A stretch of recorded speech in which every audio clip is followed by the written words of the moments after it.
From redefining recovery to making physiotherapy respected and accessible, Dr. Hemakshi Basu has built her journey on resilience, expertise, and empathy.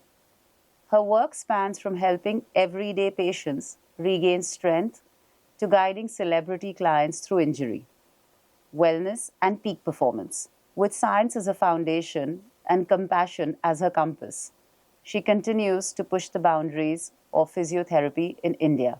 Welcome to Behind the Strength, Dr. Hemakshi Basu. Thank you so much for this invite. What first drew you towards physiotherapy as a career choice? Actually, it all started with my aunt. So my dad's sister is a physiotherapist. And obviously, when you're in school, you don't understand that. But we used to go and stay because all the kids were together. Right. And I saw her treat patients who would walk in with a limp but go out without a limp. And I was like, oh my God, that's really nice. And I think that motivated me to do something in this field. Yeah. And I thought, what better than a physiotherapist? And when you have somebody in your family, Exactly. I think that. So she was my first motivation to go towards physiotherapy. Absolutely. No, you're right. If it's close and you've seen it up front, Yes. it kind of becomes a little bit of a spark. Yes. Was there a moment during your training or early practice when you knew this was your true calling? You know, as I was in school and I was growing up, even in college, I just felt that I felt very happy when I helped people. Right. And I really, when I see the joy on their face, it made me feel really, really good.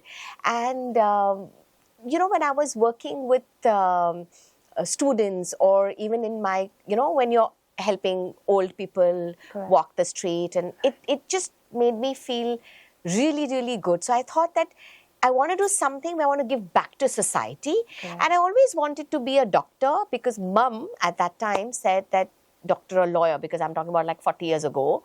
And I just felt that the doctor always saved a patient's life. And when I saw my aunt give better quality to those patients, Absolutely. I felt that, okay, physiotherapy is my calling. So I was quite Absolutely. focused that I need to do my 10th, do your science, Correct. and get into physio.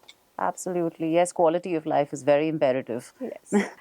Who has been your biggest influence in shaping your philosophy of healing through movement and rehabilitation? Okay, so that's my first boss and my last boss. I mean, unfortunately, he's no more. But he's the one who guided me to understand people, Right. pain, movement, and rehabilitation. And I think I was in so much, when I got into physio and he was my first boss, I was in so much of an awe of him because whenever I saw him talk to patients, he just knew exactly what to do. Right. And he just got the right result. So I just felt that, oh my God, that's magic. And one day I wanted to be like him. I always dreamt to be like him. And here I am, which I feel very proud to be his student because I feel totally obliged for him guiding me to this journey. What are the most common misconceptions people have about physiotherapy? Oh my God, there are many. I'm going to just point out a few. The first one, which was 35 years back when I was getting into physio, Right. why are you getting into massage therapy? Because everybody thought physio was yes. massage therapy. Right. So, which is a complete misconception. When I actually went into it and I realized, no, it's not. And I also saw my aunt. So that was one. Second, it was always thought that physios are there to relieve pain. So only if you have pain, you need to do physiotherapy. Otherwise, you don't. Correct. So that's another misconception. And most of the time in our days, which is like 35 years back, pain was relieved through modalities like machines, different types of machines, which is not true because it has evolved. And even at that time, exercise played a very, very important role to get patients back to their feet. Third, it was always felt that you need to go to the physiotherapist every day. Right. I mean, even still people feel that, but it's not true. You don't need to see a physio every day because everything has evolved. Science has evolved. Right. The therapist has evolved. And you realize that going twice a week is good enough as far as you're compliant. Another one which I felt that physiotherapy is only for women. So when I was studying, we were in a group of 40. We were 39 girls and one boy. But, our profession needs so much of mental and physical strength. Absolutely, That of I course. think it's a great profession for men. And now that's evolving because now a lot of boys or In fact, men are taking physiotherapy. yes, One more is they felt that physio, as I said, was required only when there was pain, which I told you. But the misconception is that you need physiotherapists at all stages. Correct. Now, you need it when you're young to get into any sports or things like that, get into fitness to go into particular sports. At middle age, when we are always doing office jobs, we have bad postures, you need physiotherapist even at that time to correct your posture and give you exercises. Right. You also need physiotherapist at a much older age because, as you grow older, walking becomes difficult. Getting up from the chair becomes difficult. Balancing becomes difficult. And that's what we do, is we give you better quality in all these things so that you can move better and do things better at any age. In fact, even post-surgery, I think any form of surgery or basic care, it's palliative or you've got your rehabilitation. Yes. So, like earlier also it was that, okay, you need a physio only when there's surgery. So that's a big misconception that we definitely need a physiotherapist when you do surgery. But besides that also, even if you don't have pain, I mean, we take it for granted when we are younger. As we grow older, we realize that. And I think our grandparents and parents were more fitter because of the quality of life they lived at that time. Right. Now with us, with the newer generation, the stress levels, the food habits, and many more things, you realize, yes, we don't have a great, unless you're very disciplined, we don't have a great quality of life unless we really work towards it. How do you balance treating pain with helping patients build long-term strength and mobility? Make sure that we, when we are targeting or when we are seeing patients, we give them stepwise understanding about where mobility is required, where strength is required, where control is required, where endurance is required, and where prevention of injury is required. So, it's if you give them a guided map, that this is what you're going to do now, this is what you're going to do next, and take them stepwise to their prognosis of their aim, what they want in life, I think that really helps you. Absolutely, because see, earlier what the doctor said you did, but now the patients are getting smarter and I curious. think that's fair enough. Yes, absolutely. You need to know in how much time I'm going to play football. Right. I need to know, can I go back to my badminton, So it's important at what stage, and if we give them a very systematic way of progressing to your goal, I think that really helps.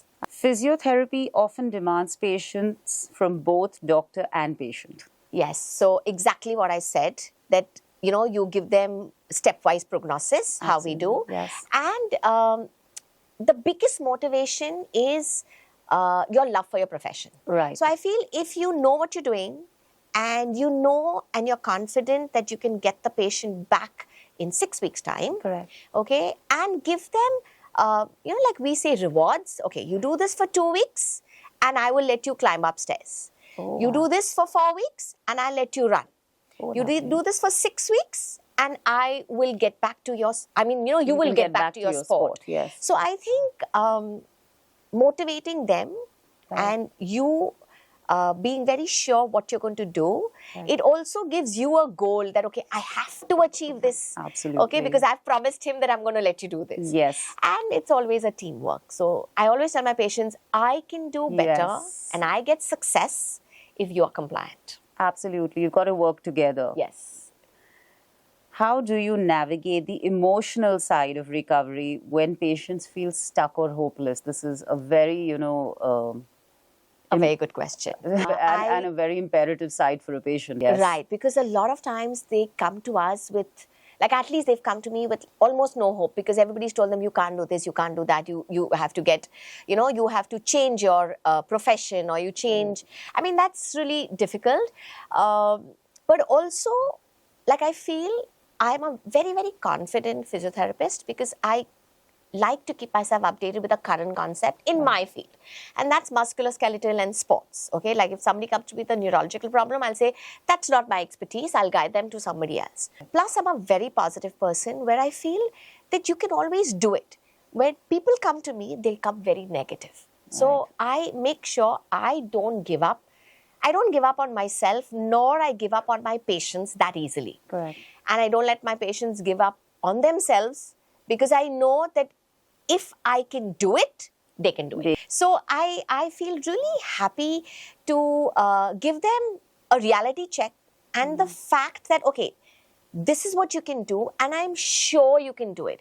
Sometimes I do, they ask me many questions but that doctor said you can't sit on the floor. And I tell myself, okay, let me finish assessing you and I will give you a real picture. Correct. So once you tell them you're very transparent with them that this is what I can do and this is what I cannot do. Right. I think they're happier with that. And when I treat them and I tell them, okay, now sit on the floor, saying, are you sure? And when they can sit and get up with no pain, I think that's my first step to give them confidence. Absolutely. And hope that I know we can do it. So I always tell them, it's a teamwork. I've given you so much. I can give you more if you comply to what I did. I'm going to talk about a personal incident now of mine. I remember coming to you, I think it was about 2 years ago, and I could not move my neck. I couldn't move it backwards. And all you did was assess me and you finished whatever, I call it magic. And you told me turn, and I was so scared. And I'm like, I'm not going to turn. My neck is going to crack over here. And I'm petrified. And you're like, just turn. And I actually turned fully backwards, almost like right there. And I just looked at you first and I was shocked. I said, because I was living with that pain for about a month and a half. There's a lot of fear and anxiety. Yes. And I feel that you're not guided well because you then land up only taking medications and rest, and that's not the solution. Absolutely. I think you can do everything. And I always feel nothing is impossible. So a lot of my patients tell me, I never tell them to stop doing what they're doing. But otherwise, I don't. And I think I love that and my patients love that also. So the positivity really counts. You worked with celebrity clients. How different is that experience compared to your everyday client? Okay, I would say there's no difference because pain is the same, whether it is you're regular or you're a celebrity. True. Body is the same. Right. Okay. The only difference is the timing and the demands of a regular patient. Like say you are okay to go back to your profession, your work or your disability maybe in a week's time. Right. But for them, it's a high demand. I need to get this tomorrow. Right. Because they have to either do a shoot or they have to play a sport and they cannot miss that. Absolutely. So frankly speaking, there's nothing different except the demand and the time. Can you share an instance where you had to handle high pressure treatment from a public figure? Many. And it's very, very stressful for me as a physio because as a person, I always wanted to be the best and I always like to do things what nobody can do. So I feel a lot of times I get a lot of patients who have come to me and tried everything and come to me, okay, I'm going to one more physio because somebody has insisted. Yes. And when I do a good job on them and they are happy, makes me feel happy.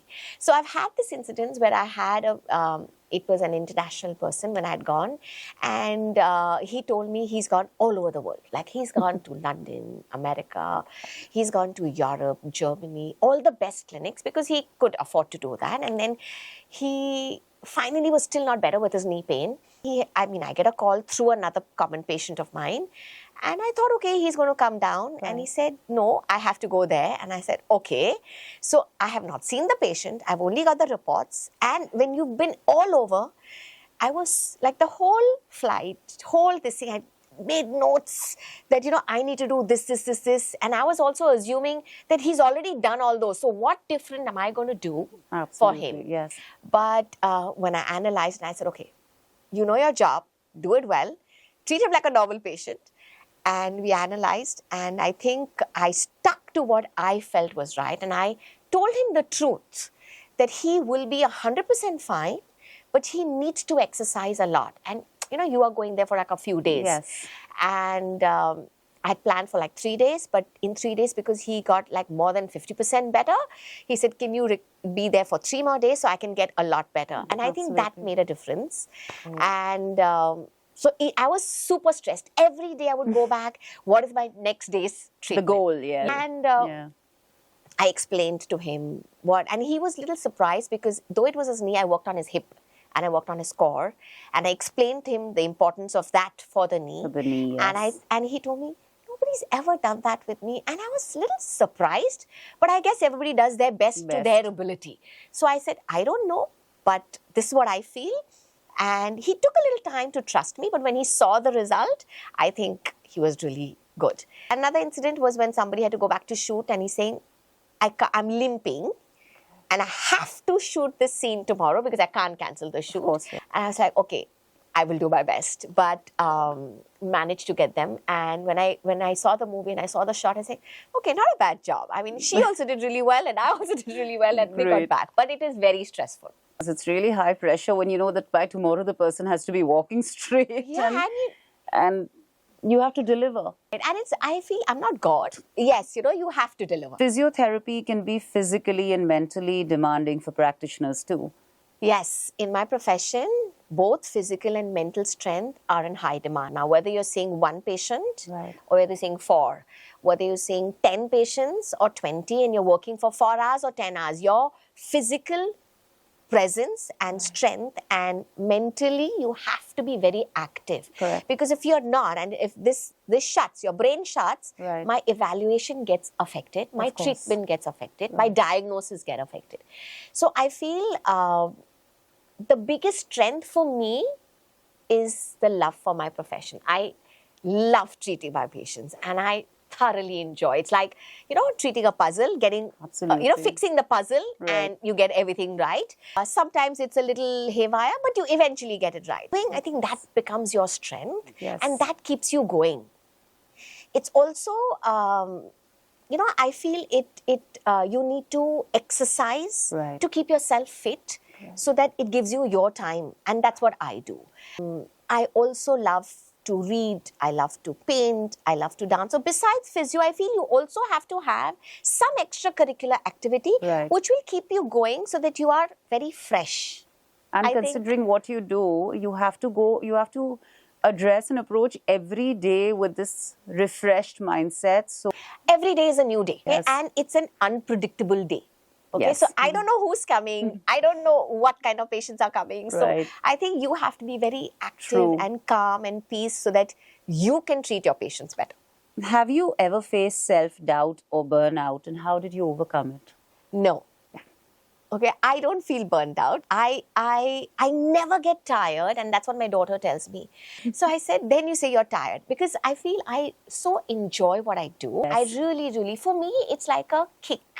I feel high that I'm on the top of the world when I treat my patients and I see. Yes, of course, when I don't get what I want, I do reevaluate. Absolutely. But I don't give up. So I don't feel burnt out otherwise.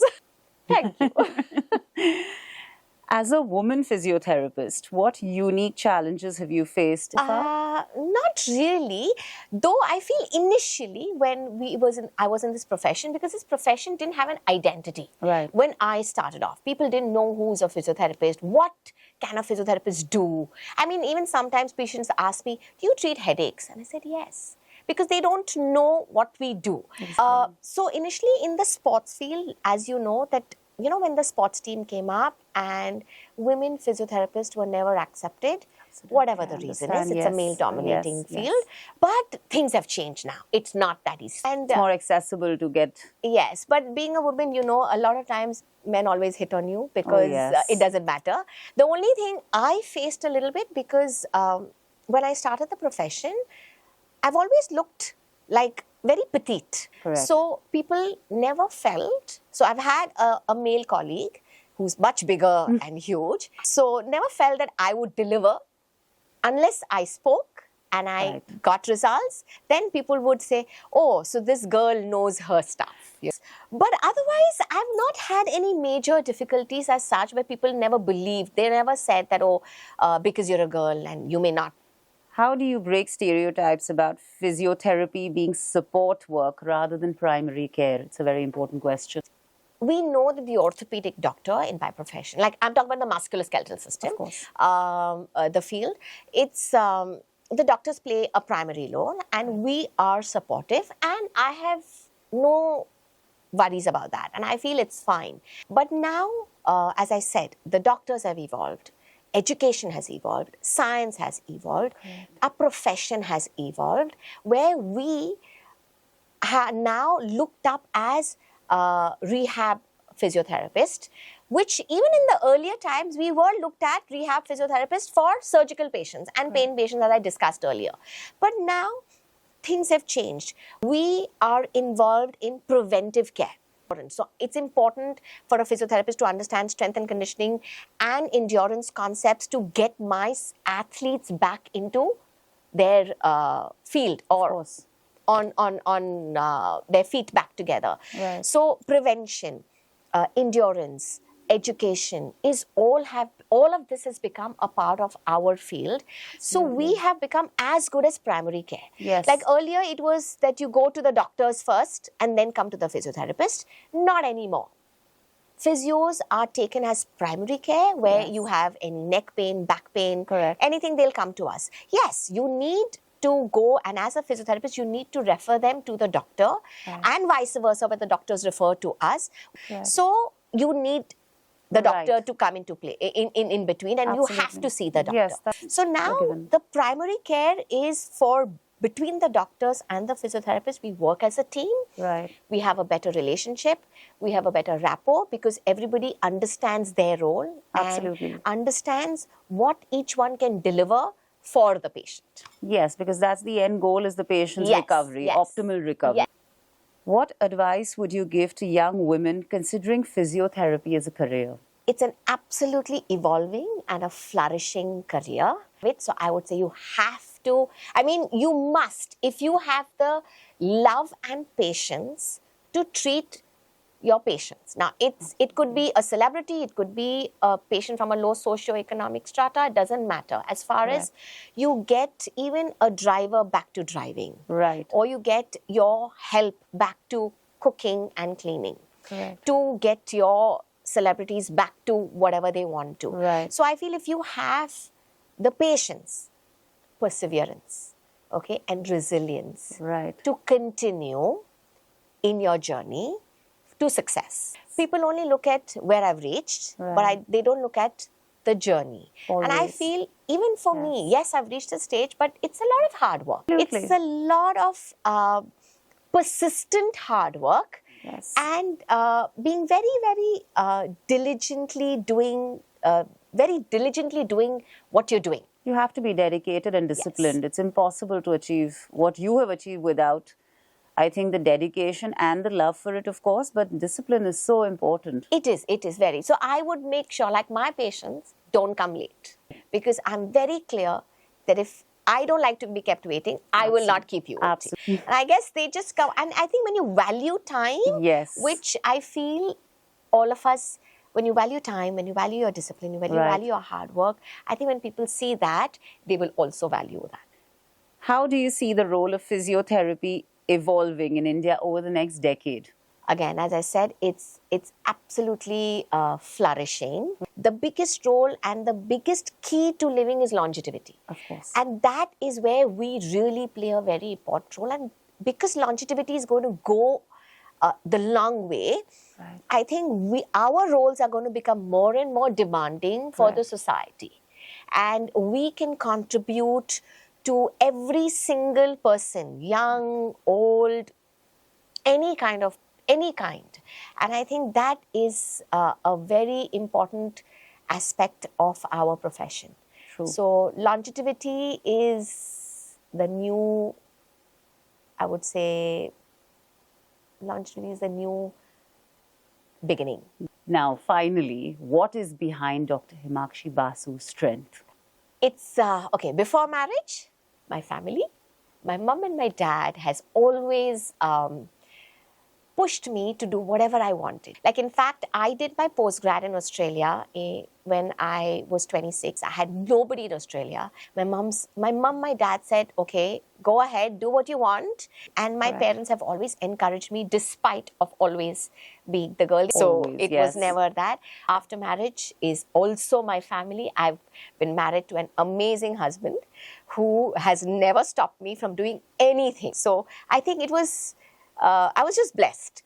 And my in-laws, my dad-in-law used to tell me that, why are you stuck with one clinic? I'm imagining to you to have 10 more. So I think my mom-in-law never said, like you say, she knew that I would get up in the morning and go early and come back late.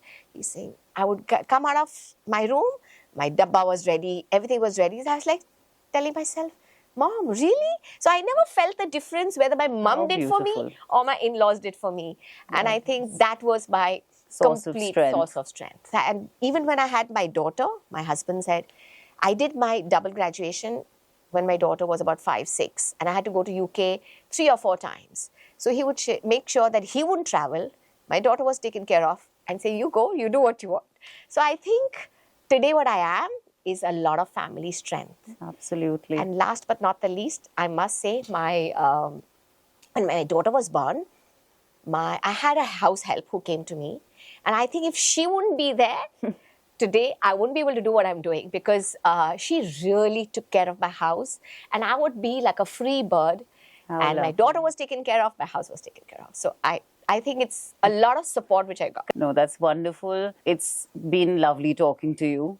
Thank you for sharing your journey, everything about physiotherapy, which is now imperative, and hoping that it goes forth and beyond. And it is, I think, a very important step towards recovery and to maintain a good, healthy lifestyle. Thank you for sharing that, and thank you for being with us today. Thank you. Thank you for inviting me. I really enjoyed it.